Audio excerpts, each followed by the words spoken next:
Hello all, कैसे हो सब लोग? Safe and sound.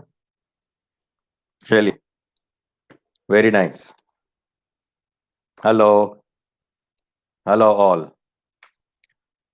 Yogita, Parth, Parth square, Sanket, Rituraj, Preeti, Sandhya, Mohit, Anuja,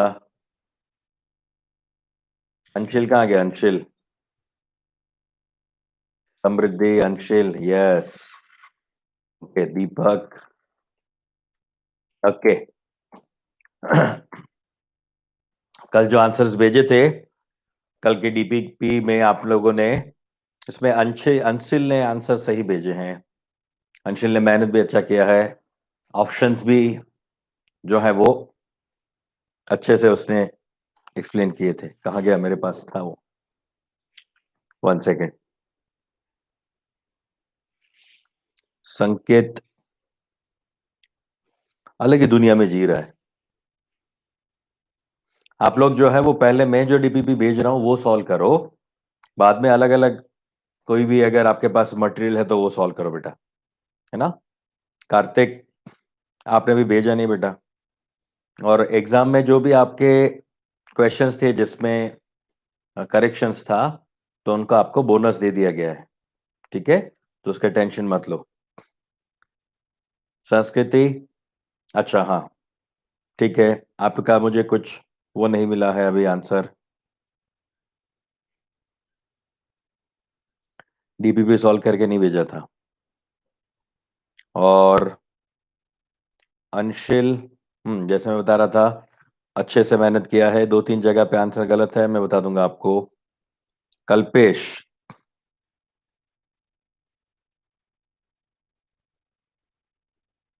hmm, okay. चलो हम सॉल्व करते हैं। कल्पेश ने भी अच्छा काम किया है। लावण्या, हम्म, सब लोगों ने एक छोटा सा गलती किया है। मैं अभी बताता हूँ, इसको सॉल्व करूंगा तो मैं बता दूंगा आपको। जिन लोगों ने नोमेनक्लेचर किया है उसमें एक छोटी सी गलती की है सब लोगों ने। और मैंने ये बताया भी था कि ये गलती हो सकती है। ओके, चलो अब चेक करते हैं फटाफट। यहां पे मैंने दिया है कि C5H12O के आपको अल्कोहलिक जितने भी स्ट्रक्चर हैं वो ड्रॉ करने थे। अल्कोहल वाले स्ट्रक्चर ड्रॉ करने थे, है ना? तो यहाँ पे अल्कोहल और ईथर दोनों हो सकता है, क्योंकि ये फंक्शनल ग्रुप आइसोमर्स है ना दोनों। तो हमें सिर्फ अल्कोहल वाले चाहिए। तो हम 5 कार्बन और एक OH ऐसा एक बना सकते हैं, है ना? 5 कार्बन और एक OH। अब मैं क्या कर रहा हूं यहाँ पे, ये OH को यहां से चेंज कर रहा हूं, इसका पोजीशन। OH को यहाँ पे ला के रख दिया मैंने, तो ये हो गया आपका 2 ऑल। OH को यहाँ पे ला के रख दिया, तो ये हो गया 3 ऑल। ठीक है, अब इसमें चेंजेस कर सकते हैं। ये 5 कार्बन जो है उसको मैं ब्रांच बना सकता हूं इसका, 4 कार्बन और यहाँ पे OH। इसको एक और स्टेप आगे लेके जाओ, 4 कार्बन और यहाँ पे ये C। ठीक है, ये पॉसिबल है। ठीक है, और क्या पॉसिबल है? देखो, यहाँ पे मैंने एक मिथाइल ग्रुप नीचे लेके आया ना, अब 2 मिथाइल ग्रुप में नीचे लेके आ सकता हूं। तो हम ऐसा कर सकते हैं, 1 2 3 OH, एक यहाँ पे एक यहाँ पे, ऐसा हो सकता है। ठीक है, चलो कोई बोलेगा कि इसको आगे लेके जाओ, मतलब ऐसा करो, एक मिथाइल यहाँ पे एक मिथाइल यहाँ पे, ऐसा कर सकते हैं। मगर इसमें देखो, इसमें IUPAC से डिफरेंट है क्या? सब में से किसी के साथ मैच कर रहा है ये? नहीं, यस, मतलब IUPAC से डिफरेंट है। चलो ऐसा भी कर सकता हूं मैं, इस तरह से भी बना सकते हैं। Got it? और कुछ आ रहा है दिमाग में? हम्म, इसके लिए अगर मैंने चेक किया तो क्या मिलेगा मुझे? सेकंड नंबर पे OH है, सेकंड नंबर पे OH है, इन तीनों को मैं चेंज कर रहा हूं। मतलब ऐसा बना सकता हूं मैं, मगर इसमें ये 2 और 3 पे है, ये 2 और 3 पे, ये दोनों सेम हो जाएंगे। ओके, यहां पे कुछ और चेंज कर सकते हैं क्या?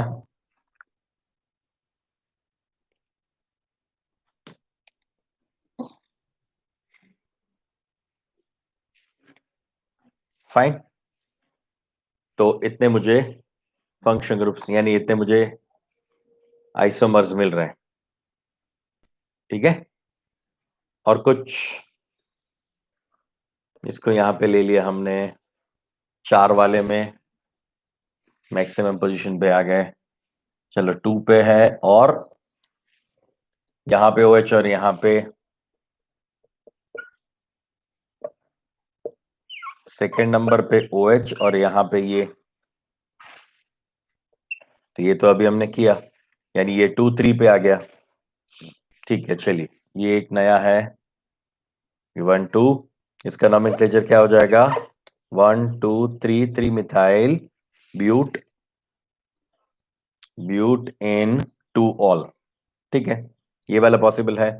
इसको एक और स्टेप आगे लेके जाओ, OH को यहीं रखा, इसको यहाँ पे लेके गया, तो ये हो गया 2 1 2 3 4 4 मिथाइल नहीं 5 ही है ना, 1 2 3 4 5, हाँ बस 1 2 3 4 5 6 हो गए। नहीं, तब तो ये इतना ही पॉसिबल है। चलो, गॉट इट।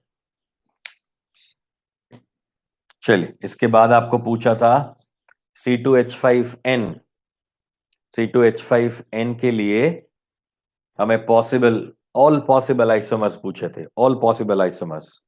ठीक है, इसमें अंशिल ने अच्छा दिमाग लगाया, मुझे पसंद आया वो।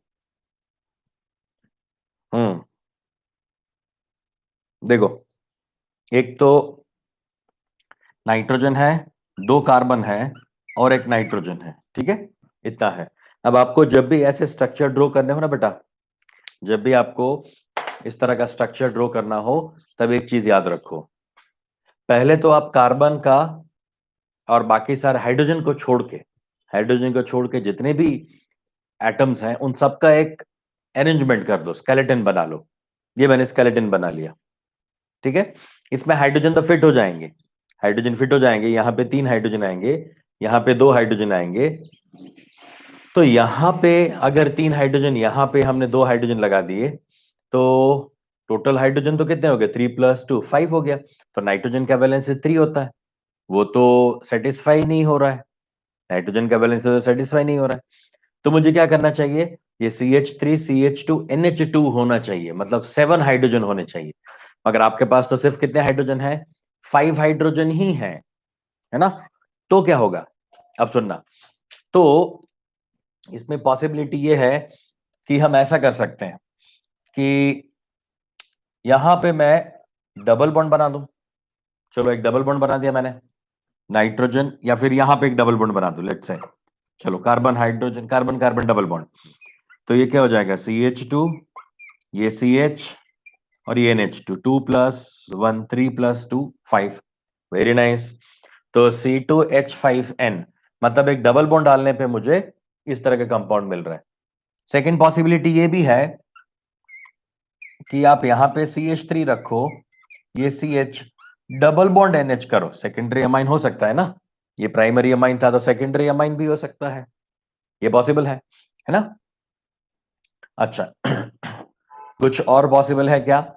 हाँ, एक और पॉसिबिलिटी भी है, ये कार्बन कार्बन कार्बन और नाइट्रोजन कुछ इस तरह से हो, यहां पे 1, यहां पे 2 और यहां पे 2, ये भी पॉसिबिलिटी है, राइट? तो अंशिल ने ये वाली पॉसिबिलिटी बनाई है, 2 3 लोगों ने ये बनाया है पॉसिबिलिटी, राइट? मगर बाकी किसी को दिमाग में नहीं आया कि ऐसा मैं साइक्लिक भी बना सकता हूं। ओके, तो इसमें भी आपके पास 2 कार्बन है, 1 नाइट्रोजन है और 5 हाइड्रोजन है। ओके, ये क्लियर हो गया? तो इसके पॉसिबल हम इस तरह का आइसोमर्स बना सकते हैं। आज मैं आपको इस तरह के कैसे हमें पता चले कि अंदर डबल बॉन्ड है या फिर रिंग है, ये है या नहीं, किसी भी स्ट्रक्चर में, किसी के मॉलिक्यूलर फॉर्मूला में डबल बॉन्ड है या नहीं, वो डिसाइड करने के लिए, रिंग है या नहीं वो डिसाइड करने के लिए एक ट्रिक सिखाऊंगा आज। एक बढ़िया सी ट्रिक आपको सिखाऊंगा जिससे हम ऐसे कोई भी मॉलिक्यूलर फॉर्मूला दिया जाए और उससे स्ट्रक्चर ड्रॉ करने का बोला जाए तो हम कर सकते हैं, है ना। आज हम जो फंक्शनल ग्रुप सीखने वाले ना उसी में वो ट्रिक आ जाएगी, है ना। वो ट्रिक मैं सिखाने वाला हूं आज। ओके, चलिए इसके बाद है CH3CH, ये तो हम कर सकते हैं। इसके लिए भी आपको पॉसिबल स्ट्रक्चर्स ड्रॉ करने थे, तो आप जानते हो ये कार्बोक्सिलिक एसिड है तो उसका एस्टर, कार्बोक्सिलिक एसिड का एस्टर जो है वो क्या होता है, एक आइसोमर होता है ना। तो वो बना देते हैं हम, 2 कार्बन है तो एस्टर में पहले तो आप CH बना दो और यहां पे बना दो CH3 और H, मतलब ये CH3 और इस H का मैंने पोजीशन जो है वो इंटरचेंज कर दिया। इस H को यहां पे लेके आ गया और CH3 को यहां पे लेके गया, तो ये एस्टर हो गया, कहानी खत्म। ये एस्टर हो गया। यहां पे हमें एक और यहां पे ड्रॉ करना है, तो मैं ऐसा कर सकता हूं, ये CH2 यहां पे OH और C double bond OH. How many carbon atoms are there? 1 and 2. How many hydrogens are there? 3 plus 1 यानी 4. तो 1 2 3 4. Yes. एक CO, ये रहा एक CO। मतलब कि कार्बोक्सिलिक एसिड का हम अल्डिहाइड और अल्कोहल भी ले सकते हैं। अल्डिहाइड एंड अल्कोहल जो है ना वो भी क्या है, इसका ही एक आइसोमर हो सकता है। आई बात समझ में, राइट। ऐसा भी हो सकता है, देखो CH2 डबल बॉन्ड C, ये अल्कोहल आया ना बेटा, ये अल्कोहल है ना, तो अल्कोहल को हम ईथर में कन्वर्ट कर सकते, ईथर में, ये ईथर हो सकता है क्योंकि अल्कोहल और ईथर जो है वो क्या है, एक दूसरे के आइसोमर्स हैं। तो देखो 2 कार्बन है, यहाँ पे CH3C, यहाँ पे CO यानी CHO, तो अल्टीमेटली तो ये क्या हो गया, C डबल बॉन्ड ONH, ये तो एस्टर ही हो गया। ये और ये दोनों सेम है, दोनों सेम कंपाउंड है, ठीक है। चलिए मतलब ये वाला उसका आइसोमर नहीं है, तो क्या करें, तो एक और चीज सोचते हैं। तो हम इसमें कर सकते हैं कुछ ऐसा, CH2 डबल बॉन्ड C, ये डबल बॉन्ड है ना, तो डबल बॉन्ड C और यहां पे ले सकता हूं मैं OH। चलो चेक करते हैं क्या मैच कर रहा है ये, यानी यहां पे है CH। देखो 2 कार्बन, यस 2 कार्बन, 4 हाइड्रोजन, 2 3 और 4 हाइड्रोजन, यस 4 हाइड्रोजन और एक ऑक्सीजन। नहीं, यहां तो हमारे पास कितने हैं, 2 ऑक्सीजन है, तो ये वाला हमारे साथ मैच नहीं कर रहा है। ओके, तो हमें इस तरह से क्या करना पड़ेगा, ऐसे आपको कंडीशंस जो है वो बार बार सोचनी पड़ेगी। तो जब भी ऐसा स्ट्रक्चर दिया हो या फिर मॉलिक्यूलर फॉर्मूला दिया हो, वहां से कैसा स्ट्रक्चर बनेगा वो हमें चेक करना है। तो इसके लिए मुझे आज हम ट्रिक सिखाएंगे आपको। चलो इसके लिए मैं एक और स्ट्रक्चर बना के दे देता हूं आपको।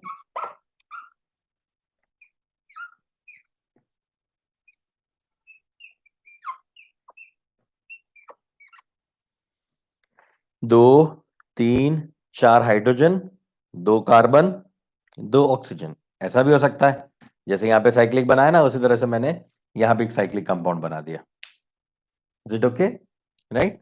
तो इस तरह से ये कंपाउंड्स भी हम ले सकते हैं जो साइक्लिक है।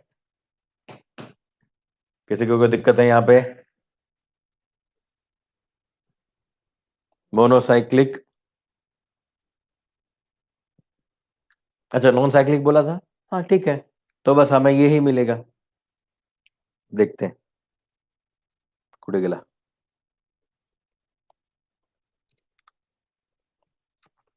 एक मिनट, हाँ हम देख लेते हैं। हमारे पास क्वेश्चंस लिखे हुए हैं।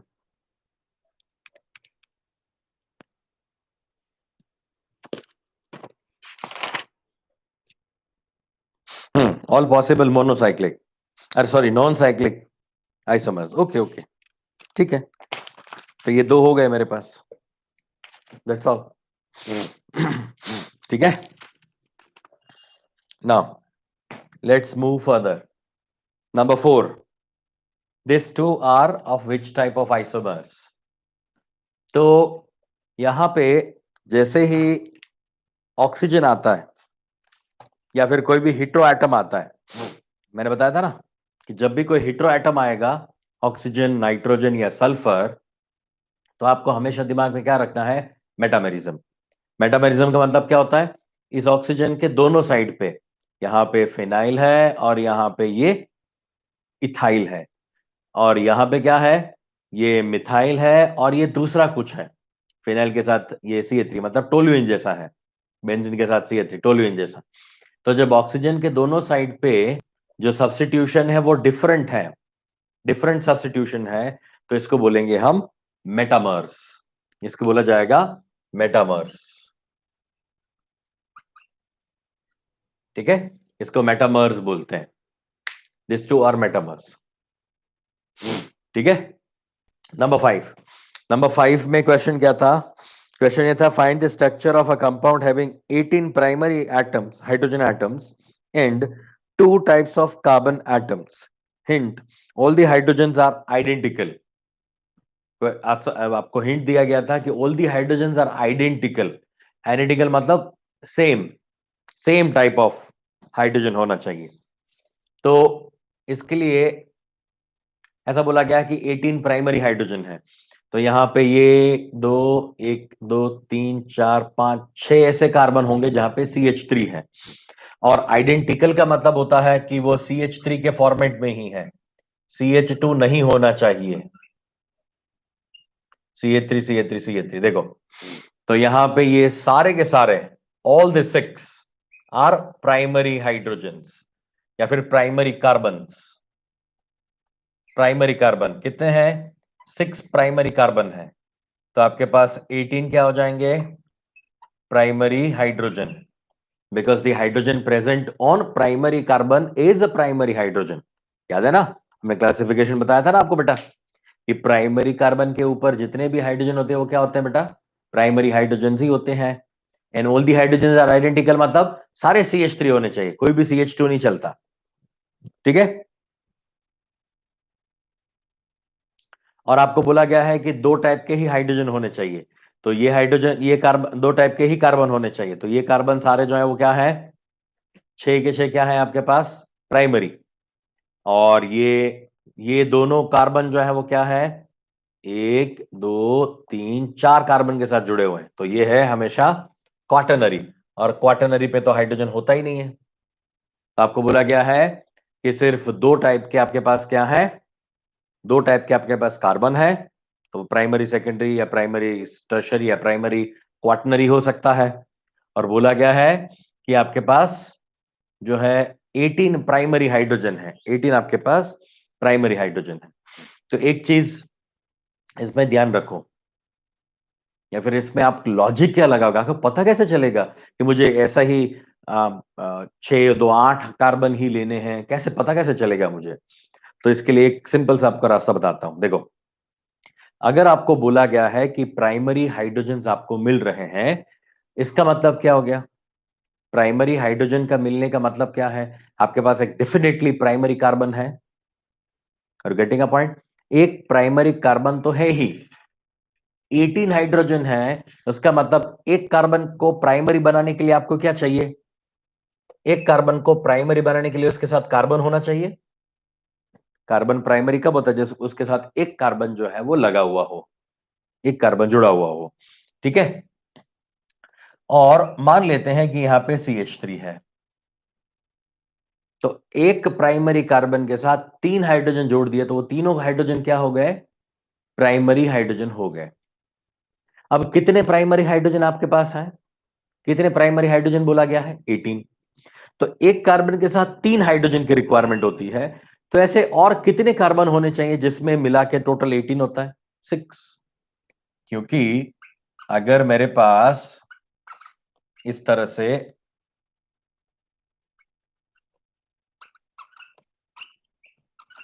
6 CH3 होंगे, अगर 6 CH3 होंगे, तभी जाके डेफिनेटली क्या होगा? वो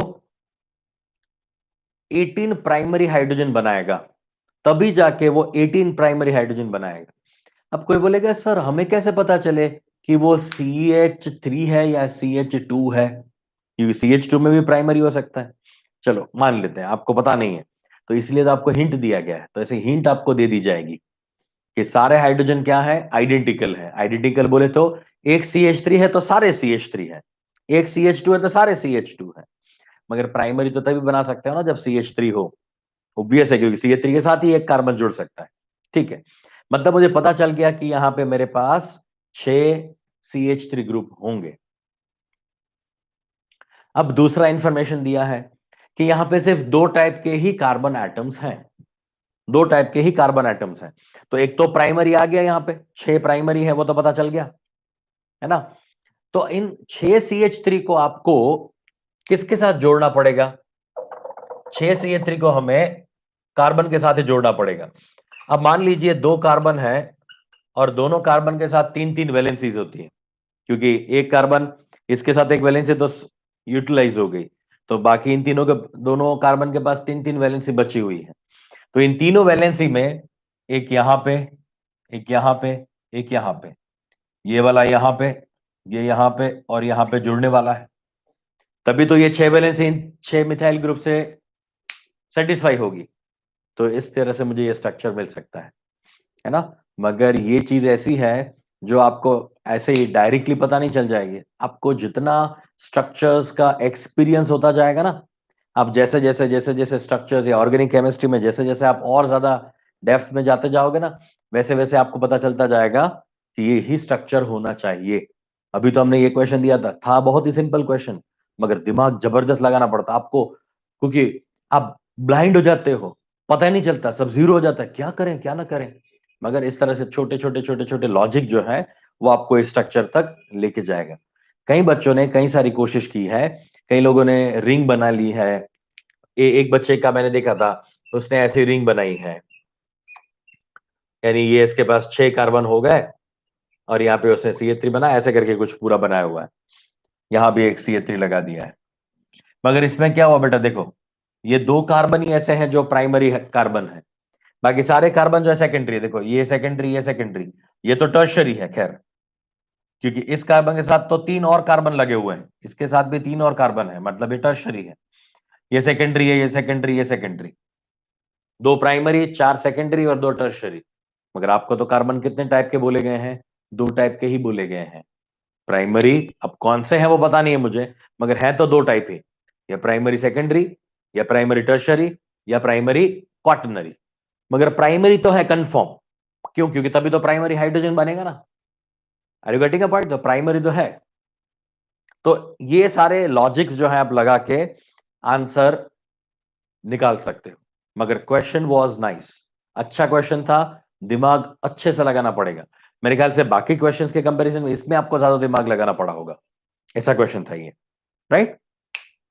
नेक्स्ट, मगर रुको, आज का लेक्चर खत्म होते होते आप एक और अच्छी टेक्निक सीखने वाले हो, ठीक है। चलो जल्दी, इस वाले का नाम आपको देना था, तो मैंने वो हाइड्रोजन ही लिखे हैं, वो मैं भी आपके जैसे आलसी हूं, इसलिए मैं हाइड्रोजन लिखता नहीं हूं, स्केलेटन लिख दिया।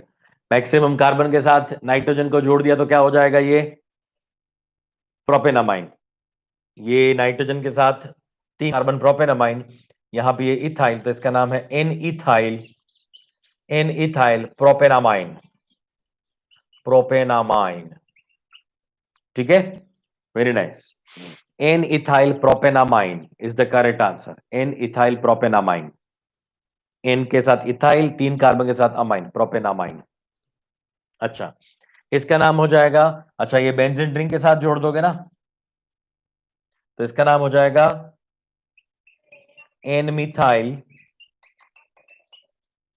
अब कई लोगों ने लिखा है बेंजीन अमाइन, बेंजीन अमाइन, तो ये गलती है, बेंजीन अमाइन नहीं हो सकता, फिनाइल अमाइन हो सकता है। मैंने ये चीज बोली थी आपको, बेंजीन सफिक्स है, फिनाइल प्रीफिक्स है, बेंजीन सफिक्स है, फिनाइल प्रीफिक्स है। आप बेंजीन वाला नाम कोई भी सोचो, chloro benzene, nitro benzene, benzoic acid, तो आपको बेंजोइक बोलना पड़ा ना, बेंजीन नहीं बोला ना, बेंजोइक एसिड प्रीफिक्स लगा तो क्या बोला मैंने, बेंजोइक या फिर फिनाइल, राइट।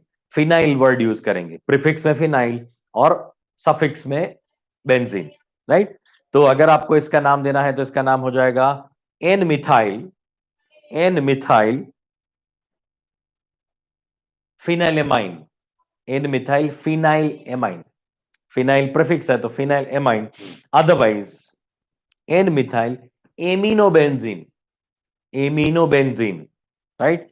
दोनों नाम ले देता हूं मैं, एन मिथाइल फिनाइलेमाइन और दूसरा नाम है एन मिथाइल एमिनोबेंजीन।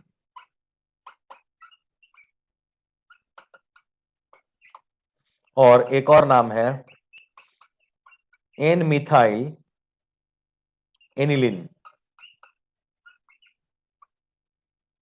क्योंकि एमिनोबेंजीन का मैं एनिलिन बोल सकता हूं। एनिलिन मतलब बेंजीन रिंग के ऊपर NH2, बेंजीन रिंग के ऊपर NH2 होता तो इसको हम एनिलिन बोलते हैं। मगर एनिलिन में एक हाइड्रोजन कम है और एक मिथाइल आ गया तो इसका नाम हो गया एन मिथाइल एनिलिन। तो ये दोनों करेक्ट हैं, एन मिथाइल एनिलिन भी करेक्ट है और ये एमिनोबेंजीन भी करेक्ट है। ये फिनाइलेमाइन कॉमन नेम है, फिनाइलेमाइन जो है वो कॉमन नेम है। ये दोनों IUPAC हैं जिसमें लास्ट में बेंजीन वर्ड आता है या फिर एनिलिन आता है। ये सबसे ज्यादा यूज होने वाला वो नाम है, N methyl aniline, N methyl aniline. Same way इसके भी 3 नाम हो जाएंगे। इतना पार्ट जो है वो बेंजीन के साथ NH, बेंजीन के साथ N है, टर्शरी अमाइन है, तो इसका नाम हो जाएगा N N dimethyl phenylamine, common name N N dimethyl phenylamine, ठीक है। या फिर N N dimethyl aminobenzene, N N dimethyl aminobenzene, या फिर N N dimethyl aniline, N N dimethyl aniline. तो आपको शायद क्वेश्चन ये होगा कि सर हमें कैसे पता चले कि कौन सा कॉमन नेम है और कौन सा IUPAC। तो एक सिंपल सा रूल बता देता हूं। वैसे तो आपको याद ही रखना पड़ता है, देखना आपको याद ही रखना पड़ता है कि ये इसका IUPAC नेम है और ये इसका कॉमन नेम है। जैसे कि मैंने आपको बताया था, आपके फ्रेंड्स का IUPAC नेम क्या होता है? आपके क्लास में जितने फ्रेंड्स हैं उनका IUPAC क्या होता है? उनका जो सर्टिफिकेट में नाम आता है, रिजल्ट में जो ऊपर नाम लिखा होता है ना। ये मान लो यहाँ पे ये अंशिल भाविस्कर है या फिर ये पार्थ थोराट है, तो ये पार्थ थोराट उसका IUPAC नेम है ना। भले उसको घर में बिट्टू, लाला, लालू कुछ भी बोलते हो उसको, है ना, तो वो उसका क्या है, ट्रिविल नेम है या फिर उसका वो कॉमन नेम है। और गेटिंग अ पॉइंट। तो इस तरह से आपको हर एक कंपाउंड का नाम याद रखना पड़ता है कि ये इसका IUPAC है और ये इसका कॉमन नेम है। मगर इस चीज को ज्यादा टेंशन नहीं लो, मैं इसके लिए एक सिंपल सा आपको रास्ता बता देता हूं जो आपको 95% केस में सही हो जाएगा, 95% केस में सही हो जाएगा, है ना। तो वो रास्ता ये है कि जो मैक्सिमम कार्बन वाला ग्रुप होगा, जो मैक्सिमम कार्बन वाला ग्रुप होगा उसका सफिक्स लगाओ। उसका सफिक्स वाला जो नाम है वो IUPAC होता है। जैसे कि ये है एमिनोबेंजीन, तो मैक्सिमम कार्बन 6 का है ना, 6 कार्बन है और इसके साथ एमिनोबेंजीन बोल दिया मैंने, तो लास्ट में इसका नाम आया ना बेंजीन, बेंजीन सफिक्स है, फिनाइल प्रीफिक्स है। याद रखना, ये तो चीज पता है ना, बेंजीन सफिक्स है, फिनाइल प्रीफिक्स है, राइट। जैसे कि यहां पे लिखा हमने प्रोपेन अमाइन, तो प्रोपेन अमाइन लिखा मैंने, तो प्रोपेन वाला जो है वो पार्ट क्या हो गया, प्रोपेन अमाइन वाला आपका IUPAC हो गया। मैक्सिमम कार्बन के साथ अमाइन वाला IUPAC, और इसका एनिलीन तो है ही है। वो जो मैंने लिस्ट लिखवाई है एनिलीन बेंजोइक एसिड, मैंने 24 कंपाउंड्स के आपको लिस्ट भेजी है, तो उसमें जो नाम है ना वो भी सारे IUPAC, बेंजल्डिहाइड, बेंजोइक एसिड, ये टोलुइन, इथाइल बेंजीन, ये सारे जो है वो क्या है, IUPAC है ना। Is it okay? ये समझा बेटा बराबर से? ये क्लियर हो गया? यहां पे कोई दिक्कत है तो बताओ जल्दी। डन? हाँ, मयूर का नाम लग रहा है मुझे, लालू बहुत हंस रहा है। निकम पार्थ, ओके। यहां पे CH2CH3 था, ठीक है, तो ethyl, ethyl, N methyl aminobenzene, otherwise aniline. चलो चेक करते हैं, हमने मेन कॉपी में क्या दिया था, हाँ CH2CH3, ठीक है। तो यहां पे मान लो CH2CH3 है,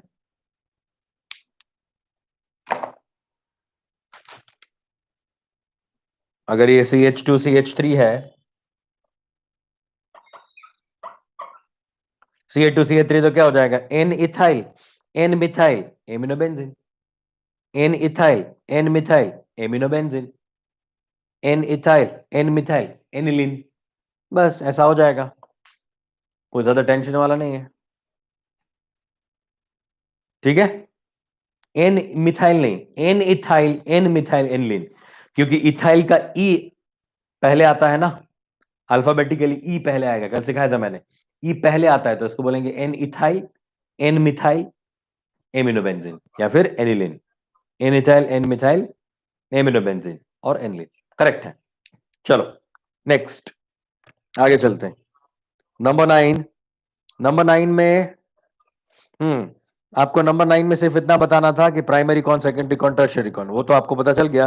पहले वाला प्राइमरी क्योंकि उसमें NH2 है, सेकंड वाला जो है वो भी प्राइमरी क्योंकि उसमें भी NH2 है, थर्ड वाला भी प्राइमरी क्योंकि उसमें भी NH2 है, और फोर्थ वाला सेकेंडरी क्योंकि उसमें NH है। याद आया ना? NH2 तो प्राइमरी, NH2 तो प्राइमरी, NH2 तो प्राइमरी, NH तो सेकेंडरी, और सिर्फ N तो tertiary. Got it? Nice. Next, true और फॉल्स था, कीटोन, ईथर और ester can show function group isomers. Yes obviously show कर सकते हैं, जैसे कि यहाँ पे अल्डिहाइड और अल्कोहल शो कर सकता है ना, तो अल्कोहल का ईथर भी हो सकता है, अल्डिहाइड का कीटोन भी हो सकता है। अल्डिहाइड का कौन है फ्रेंड? कीटोन है, और अल्कोहल का फ्रेंड कौन है? OH। So they can be function group isomers. Very nice. Ester, yes, alcohol ester ये सारे जो है वो फंक्शन ग्रुप आइसोमर्स हो सकते हैं। Okay, so statement was true. Got it? Next, चलो मिटा देते हैं इसको और आगे चेक करते हैं। आज का जो मैं आपको ट्रिक बताने वाला हूं वो उस पे हम आगे बढ़ते हैं। देखो, हमने जो ये यानी आपको जो डीपीपीस दी जाती है बेटा, ये आपको 10-10 क्वेश्चंस जो हम दे रहे हैं वो क्वालिटी क्वेश्चंस है। हाँ, अच्छे क्वेश्चंस हैं, दिमाग लगाने वाले क्वेश्चंस हैं। तो हर एक चैप्टर में, जैसे कि आपका मान लो IUPAC वाला चैप्टर था, उसमें करीब मुझे ऐसा लग रहा है कि 12 डीपीपीस आपको मिली थी, 12 डीपीपीस, और उसमें 10-10 क्वेश्चंस थे। तो आपके 120 क्वेश्चन तो वही हो गए ना, पूरे चैप्टर के 120 क्वेश्चन तो चैप्टर खत्म होते होते हो गया। तो ये सारे डीपीपी संभाल के रखना बेटा। इसके सॉल्यूशंस जो है, एक कॉपी बनाओ जिसमें सिर्फ आप ये सॉल्यूशंस ही लिखोगे, राइट, और जो भी करेक्शन है, जो यहाँ पे सॉल्व कर रहे हैं, जो भी करेक्शन है वो उसमें करके रखो। आपके पास इतना बढ़िया वाला एक मटेरियल तैयार होता जाएगा खुद का ही, जिसमें एक एक चैप्टर के 120 क्वेश्चन होंगे जो आपने सॉल्व किए होंगे। 100 के आसपास क्वेश्चन तो वैसे ही आएंगे सब में, यानी 10-12 डीपीपी तो सब में होंगी। ठीक है, तो 100 क्वेश्चन तो वो हो गए, प्लस आप कोई भी XYZ ऐसा बुक ले रहे हो, जिसका मैंने बोला है आपको एक लिस्ट में बताऊंगा आपको, है ना? तो ऐसा कोई भी एक बुक आपके पास है और उसको आप सॉल्व कर रहे हो, और जैसे ही आप यहाँ पे आते हो तब आपको यहाँ से मटेरियल भी प्रोवाइड कर दिया जाएगा, जो बुकलेट है वो, तो उसमें भी ढेर सारे क्वेश्चंस होते हैं। यानी करीब करीब आपको आइडियली आइडियली आइडियली मैं ऐसा मान के चल रहा हूं कि आपको JEE मेंस और या फिर NEET कॉम्पिटिटिव एग्जाम आपको देना है, या फिर CET मान लो, चलो CET हो गया, कोई भी कॉम्पिटिटिव एग्जाम हो गया, CET JEE या NEET, आपको एक चैप्टर से, सुनना बराबर से बेटा, सुनना बराबर से, एक चैप्टर से किसी भी सब्जेक्ट में, किसी भी सब्जेक्ट में कम से कम, मिनिमम कम से कम 200 से 250 क्वेश्चन करने पड़ेंगे। 200 to 250 क्वेश्चंस आपको करने हैं, और उसमें ऑलरेडी डीपीपी के थ्रू आप 100 क्वेश्चन तो वैसे ही कर लेते हो, तो आपको कितने बच गए अब? 150 क्वेश्चंस आपको खुद से करना है, बस खत्म हो गया। JEE मेंस और NEET में अच्छा स्कोर करने के लिए 200 से 250 क्वेश्चन एक चैप्टर से, क्वालिटी वाले, क्वालिटी क्वेश्चंस आपको करने रहेंगे, ऐसे फालतू वाले नहीं कि ऐसे 10 IUPAC ने मालकिन पे दिए हुए हैं, तो वो तो एक ही हो गया ना यार, कंसेप्ट तो एक ही है ना, क्या फर्क पड़ता है उसका? हजारों क्वेश्चन में आपको अल्केन वाले दे दो, क्या फर्क पड़ता है? 2 मिथाइल 3 मिथाइल ब्यूटेन ऐसा करके बना लोगे तो कोई फर्क नहीं पड़ता। हाँ, क्वालिटी क्वेश्चन होने चाहिए 200-250, तो डेफिनेटली सिलेक्शन पक्का। अदरवाइज अगर आप एडवांस के लिए प्रिपरेशन कर रहे हो, एडवांस के लिए सुनना बराबर से, एडवांस के लिए प्रिपरेशन कर रहे हो, एडवांस के लिए, आईआईटी एडवांस के लिए कम से कम 500 क्वेश्चन, 500 क्वेश्चन पर चैप्टर, सीधा डबल हो जाता है। उसका लेवल बहुत ही अच्छा होता है। 500 क्वेश्चन करोगे तो भी कुछ नया ही क्वेश्चन आएगा, उसमें से कुछ नया बन के क्वेश्चन आएगा, है ना। आपको पता है एडवांस का पेपर कैसे बनता है? एडवांस आईआईटी का पेपर बनाने के लिए, जेई एडवांस का पेपर बनाने के लिए पूरा एक टीम होता है, 7 टीचर्स का टीम है। हर एक टीचर को बोला जाता है कि आप पेपर बनाओ, हर एक टीचर पेपर बनाता है। और एक, मान लो मैं एक ग्रुप का मेंबर हूं, मैंने केमिस्ट्री का एक पेपर बनाया और बाकी 6 लोगों को मैं पेपर भेज दूंगा, बाकी 6 लोगों को वो पेपर भेजा जाएगा, ठीक है ना। उसी तरह से दूसरे ने बनाया होगा, उसका पेपर मेरे पास आएगा। मेरे पास 6 पेपर आते हैं, एक पेपर मैंने बनाया और बाकी 6 पेपर मेरे पास आए। अब अगर मेरा पेपर वो 6 लोग जिनको भेजा गया है वो सॉल्व कर दें, अगर वो लोग 100 कर दें तो वो पेपर मेरा रिजेक्ट हो जाएगा। उन लोगों को भी सॉल्व करने में दिक्कत होनी चाहिए, तब वो पेपर मेरा अच्छा माना जाएगा। और ऐसा पेपर ढूंढा जाता है जिसमें उन सातों टीचर को डिफिकल्ट हुआ हो कि ये तो सॉल्व करने में बहुत डिफिकल्टी होती है, वो वाले क्वेश्चन डाले जाते हैं फाइनल पेपर में बच्चों के लिए। सुन लो पेपर का लेवल कैसा बनाते हैं वो, बहुत ही मस्त पेपर होता है एडवांस का। मैं एडवांस के लिए बात कर रहा हूं, आईआईटी एडवांस का पेपर बहुत ही मस्त वाला पेपर होता है। और फिर भी ऐसा नहीं है, फिर भी बच्चे उसमें बहुत ही अच्छा स्कोर करके लाते हैं, मस्त स्कोर करते हैं। मतलब आप सोच लो कितना लॉजिक, कितना लेवल उन लोगों ने अपना बढ़ा दिया होगा, है ना। तो मैं हमेशा बोलता हूं, वापस मैं आपको बता रहा हूं कि आपको 10-12 लाख 13 लाख बच्चे जो है वो एग्जाम दे रहे हैं, उसमें से सिर्फ 2 लाख जो है वो एडवांस के लिए सिलेक्ट होते हैं, और 2 लाख बच्चों में से सिर्फ 10,000 बच्चे जो हैं, 10,000 स्टूडेंट्स ओनली, वही आईआईटी में जाते हैं। और टारगेट यही रखो कि दिमाग को इतना शार्प बनाते जाओ, जबरदस्त शार्प बनाते जाओ कि आपको भले ही उसमें आप पास हो ना हो, मगर एक बार अटेम्प्ट तो करना ही है। पता तो चलना चाहिए हमारा लेवल क्या है। आपका मेंस और एनडब्ल्यूटी तो ऐसे निकल जाएगा, ऐसे चुटकियों में खत्म हो जाएगा, आपका दिमाग अगर एडवांस लेवल का शार्प होगा तो, है ना। तो पूरे जोश के साथ जबरदस्त अभी से 11 स्टैंडर्ड से ही आप मेहनत करना शुरू कर दो, क्योंकि क्योंकि आप 11 स्टैंडर्ड से शुरू कर रहे हो, आपको ज्यादा थोड़ी मेहनत करनी पड़ेगी। कई लोग ऐसे हैं इंडिया में जो लोग 8वीं कक्षा से 8 स्टैंडर्ड से शुरू कर दिया है, प्रिपरेशन करना शुरू कर देते हैं, है ना। सो डोंट वरी, 2 साल में बहुत ही अच्छा काम कर सकते हैं। और हमारे पास अभी जो गोल्डन अपॉर्चुनिटी है, घर पे बैठ के बहुत ही अच्छे से काम कर सकते हो, उसको हम पूरा यूटिलाइज करेंगे, है ना। चलिए आगे बढ़े बेटा। राइट, देखो हमने कल आपको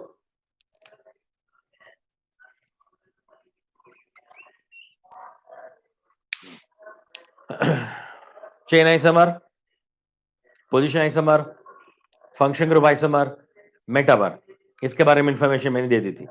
आज हम डिस्कस करते हैं रिंग चेन आइसोमर। बस रिंग चेन आइसोमर तक बताऊंगा, 6 वाला नहीं बताऊंगा।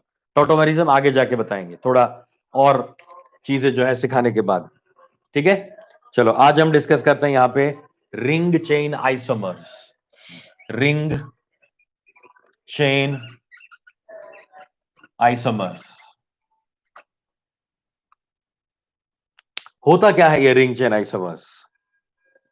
देखो मैंने जो आपको एग्जांपल्स दिए थे कल क्वेश्चन सॉल्व करने के लिए, उसमें इसका मैंने थोड़ा सा आपको हिंट भी दे दिया था कि रिंग चेन आइसोमर किस तरह से बन सकता है। जैसे कि हमने जो CH2,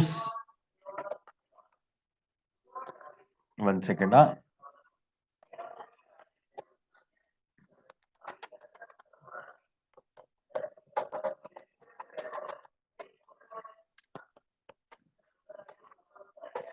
परमानेंट मार्कर जैसा हो गया ये।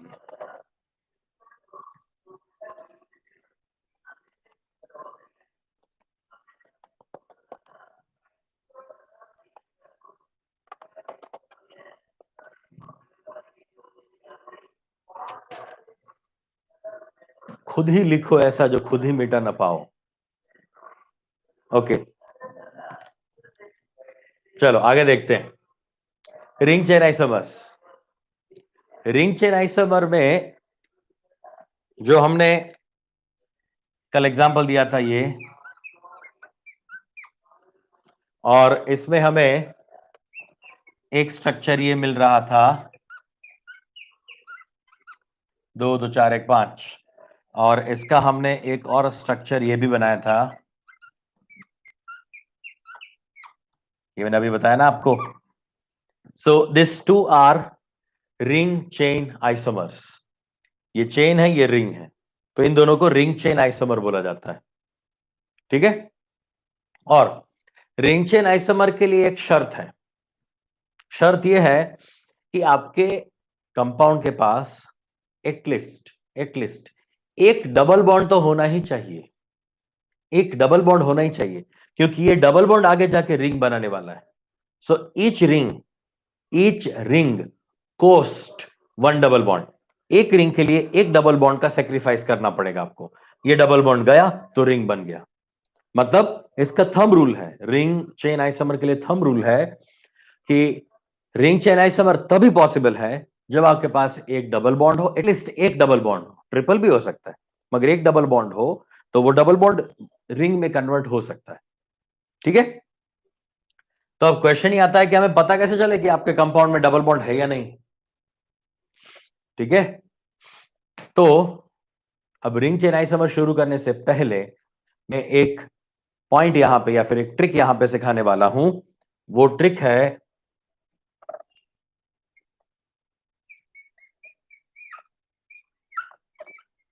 Degree of unsaturation. Degree of unsaturation, देखो डिग्री ऑफ अनसेचुरेशन क्या होता है? अनसेचुरेशन का मतलब क्या है? अनसेचुरेशन का मतलब डबल या ट्रिपल बॉन्ड, डबल या ट्रिपल बॉन्ड को बोलते हैं अनसेचुरेशन, अनसेचुरेशन।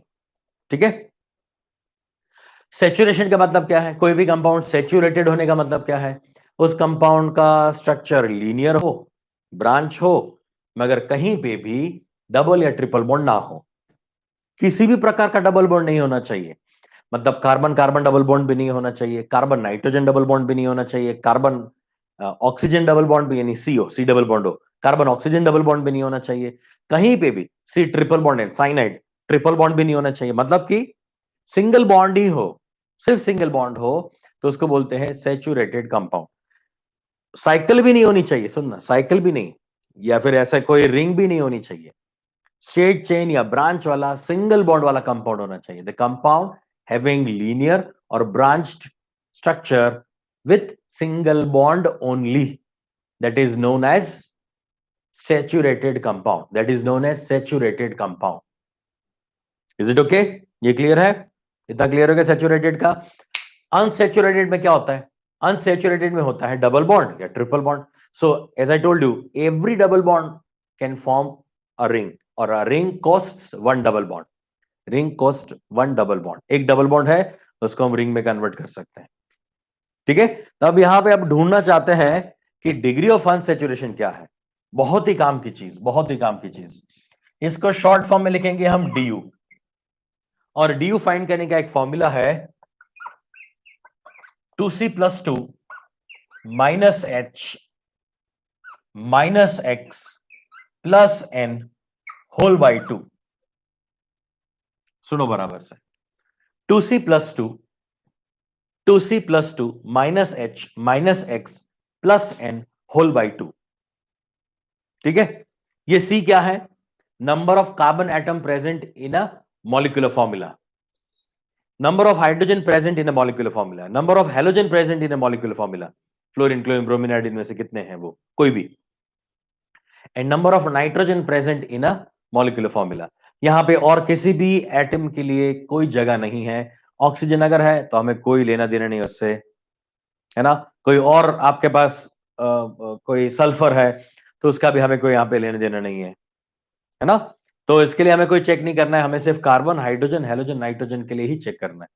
ये हमारा फॉर्मूला है 2C+2 minus H minus x plus N whole by 2, 2C+2 minus H minus x plus N whole by 2। ठीक है, इससे हम डिग्री ऑफ अनसेचुरेशन फाइंड करेंगे, डी, शॉर्ट फॉर्म में लिखेंगे इसको D, degree of unsaturation. du। Got it? अब मैं एग्जांपल्स ले रहा हूं और हमें du कैलकुलेट करना है। एग्जांपल है C3H8। एग्जांपल है C3H8। चलो, नंबर ऑफ कार्बन कितने हैं? 3। सो du would be 2 into 3 plus 2 minus how many hydrogen atoms are there? 8 minus halogen नहीं है, नाइट्रोजन नहीं है, तो उनकी जगह पे 0 डाल दो, डिवाइड बाई 2। 6 2 3 6 प्लस 2 यानी 8, 8 माइनस 8 कितना हो गया? 0। सो ये हो जाएगा 0/2 इक्वल टू 0। मतलब du 0 है। du 0 का कंक्लूजन क्या है? du 0 का मतलब है no double bonds, no double bond and no cycles और रिंग। ये समझा? जीरो डबल बॉन्ड का मतलब, अरे जीरो, du जीरो होने का मतलब क्या है? कि इसमें डबल बॉन्ड भी नहीं है और साइकिल भी नहीं है, क्योंकि अगर डबल बॉन्ड होगा तो साइकिल हो सकती। So each double bond converts into cycle. ठीक है? So no double bond, no cycles if du is 0। Got it?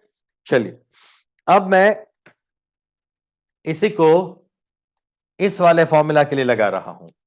इसी को मैं सेकंड एग्जांपल के तौर पे ले लेता हूं। चलो, ये एग्जांपल नंबर 2 है, ये एग्जांपल नंबर हमारा 1 था। इसमें चेक करो, देखो, इसके लिए du अप्लाई करो। du is equal to 2c plus 2 minus h minus x plus n whole by 2। कितने कार्बन है यहां पे? 2 कार्बन है। कितने हाइड्रोजन है? 5। कितने हेलोजन है? 0। कितने नाइट्रोजन है? 1। एक नाइट्रोजन है, तो 1/2। ये 4 प्लस 2 मतलब 6। 6 में से 5 गया तो 1। 1 में वापस एक ऐड कर दो तो 2। तो 2/2 कितना हो गया? 1। 2/2 यानी यहां पे हमें du का वैल्यू क्या मिल गया? 1। तो if du is 1, so there is a possibility of 1 double bond, 1 double bond और 1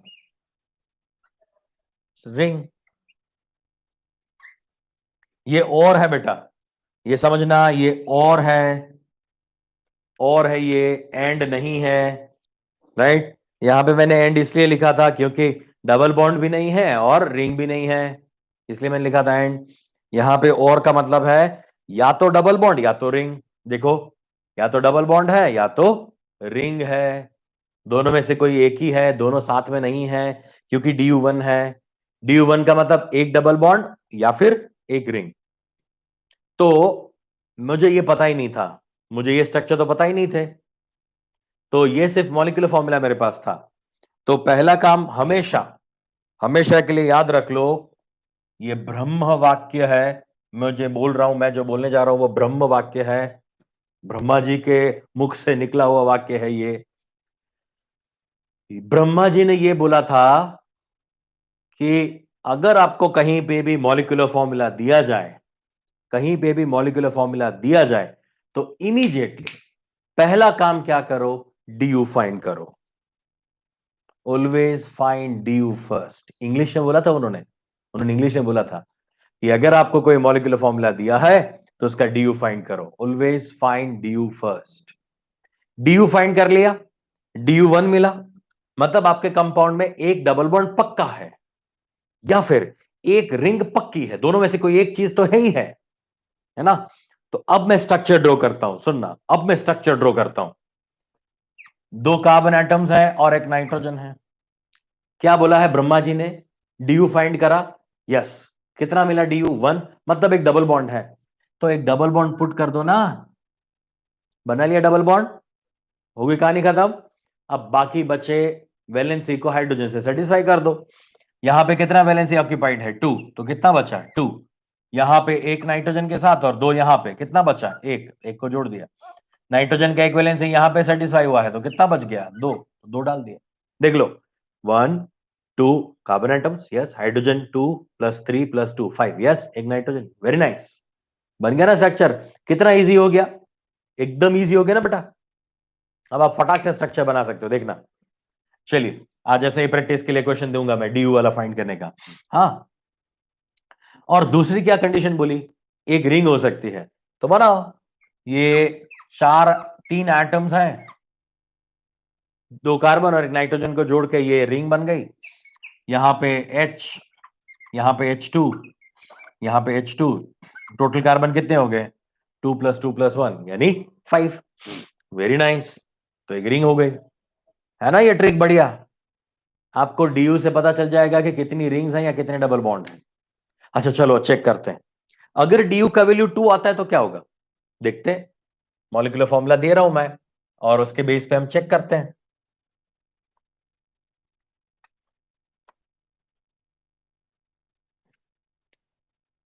एग्जाम्पल नंबर 3, हमारे पास है C4H6।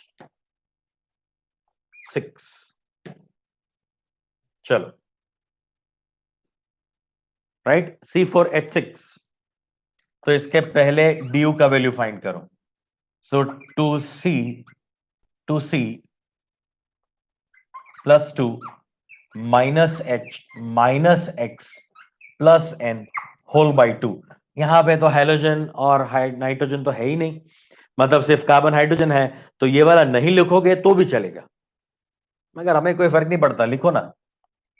ये 2 × 2, सॉरी 2 × 4 + 2 - 6/2। ये 8 + 2 कितना हो जाएगा? 10 में से 6 गया तो 4/2। डी का वैल्यू क्या मिला? 2। अब इसके लिए कंडीशन सुनना, बराबर से सुनना। ये आंख कान खोल के सुन लो, दिमाग भी खुला ही होना चाहिए। आंख कान दिमाग सब कुछ खोल के सुन लो। डी का वैल्यू 2 है, डी का वैल्यू 2 है, तो इसका मतलब क्या हो गया? इसका मतलब हो गया 2 डबल बॉन्ड और 2 रिंग और 1 double bond and 1 ring.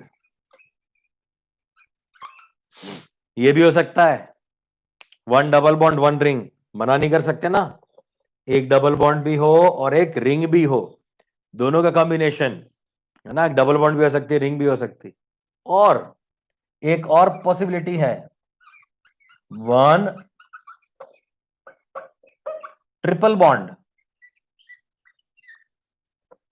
Triple bond में भी DU2 होगा, क्यों? क्योंकि उसमें 2 पाई बॉन्ड होते हैं ना, है ना। 3 बॉन्ड है, उसमें से 2 जो है वो क्या है? पाई, एक सिग्मा। पाई सिग्मा मतलब डबल बॉन्ड जैसा ही उसमें स्ट्रक्चर है। तो ये कंडीशंस होती है।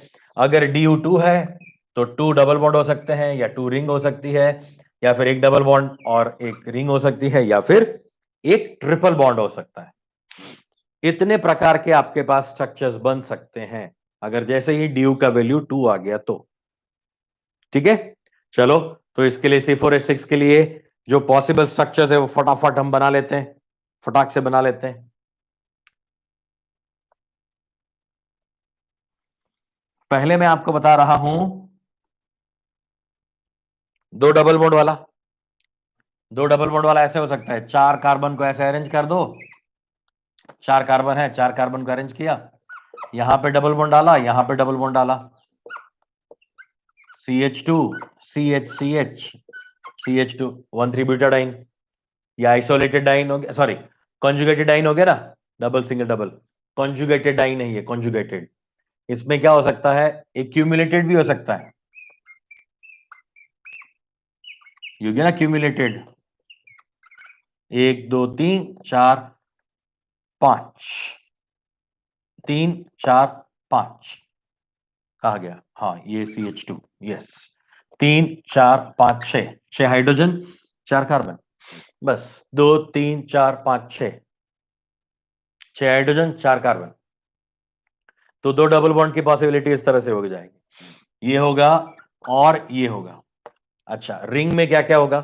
2 रिंग पॉसिबल है, 2 रिंग पॉसिबल है। 4 कार्बन से 2 रिंग कैसे बनाओगे? बन सकता है ना, ऐसे बन जाएगा ना। याद आया? बाईसाइक्लो कंपाउंड, बाईसाइक्लो, कितने कार्बन यहां पे? 4 कार्बन। हाइड्रोजन कितने? CH2 CH CH CH2, 2 3 4 5 6, है ना? 6 हाइड्रोजन 4 कार्बन हो गया ना बाईसाइक्लो कंपाउंड। इसको बोलते हैं fused bicyclo compound, fuse bicyclo compound. 2 ring हो सकती है, हाँ, एक रिंग और ये 2 रिंग हो गया। चलो, एक डबल बॉन्ड एक रिंग, कितने कार्बन? 4। एक काम करता हूं मैं, ऐसे 4 कार्बन को अरेंज कर दिया। चलो, एक रिंग हो गई, यहां पे एक डबल बॉन्ड डाल दो, रिंग के अंदर ही, रिंग के अंदर ही एक डबल बॉन्ड डाल दिया मैंने। अब चेक करो, 1 2 3 4 5 6, 6 हाइड्रोजन 4 कार्बन, तो ये भी पॉसिबल है। ये और है, हाँ बेटा, ये सारे जो है वो आइसोमर्स हैं, ये सारा आइसोमर बना रहा हूं, यानी ये है और ये है, या फिर ये या फिर ये। तो ये चेन भी हो सकती है, इस तरह की रिंग भी हो सकती है। अच्छा, एक ट्रिपल बॉन्ड डाल दो, चलो,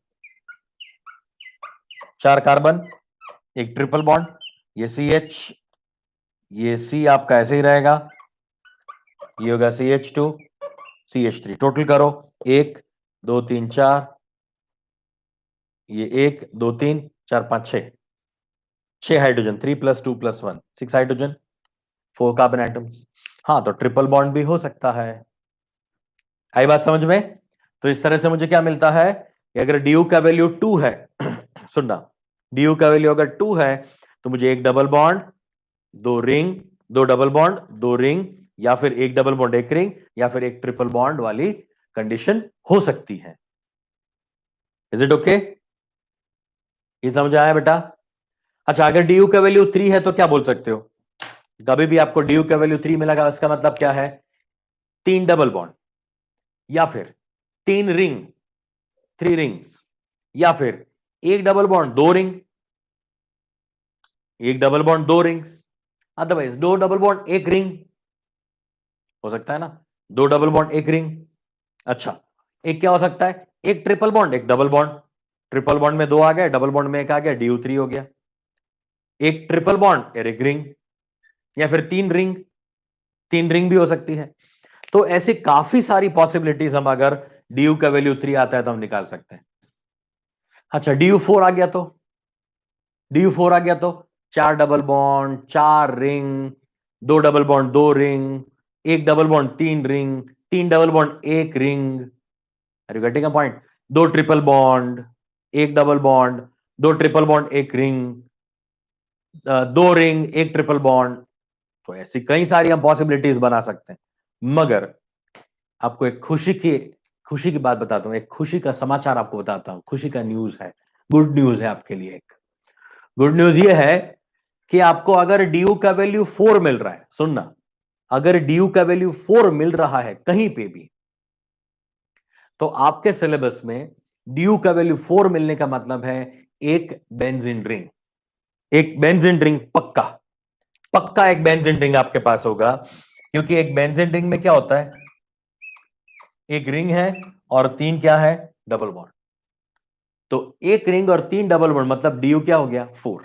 तो इसका डी हो जाएगा 4। तो अगर कभी भी कहीं भी डी का वैल्यू 4 या 4 से ज्यादा मिलता है, तो एक बेंजीन रिंग पक्का, एक बेंजीन रिंग पक्का आपके पास है। तो उसमें 6 कार्बन तो होने ही चाहिए। 6 कार्बन वाला अगर आपका कंपाउंड है, मॉलिक्यूलर फॉर्मूला में आपको 6 कार्बन दिख रहे हैं और DU4 मिल रहा है, मतलब बेंजीन रिंग पक्का। ठीक है, तो ये रूल लिख लो। ये लिखने के बाद एक स्टेटमेंट लिखो, ATY के करके, एड टू योर नॉलेज करके, ATY के करके लिखो, if the value of du, if the value of du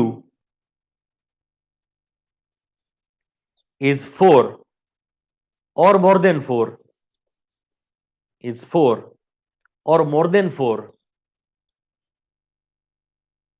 and 4 and more than 4 and the compound having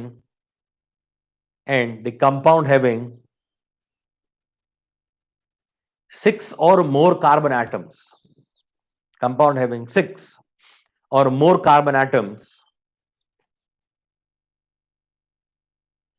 one benzene ring or phenyl ring, one benzene ring or phenyl ring is conformly present,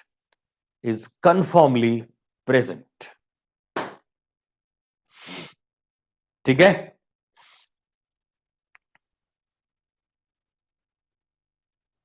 ये है आपका DU, और DU का कोई limitation नहीं होता, DU का value हमेशा पॉजिटिव होगा, नेगेटिव कभी नहीं होता, क्योंकि वैल्यू सारी पॉजिटिव ही आएगी, है ना। DU का कोई लिमिटेशन नहीं है, DU कभी फ्रैक्शन में नहीं आएगा।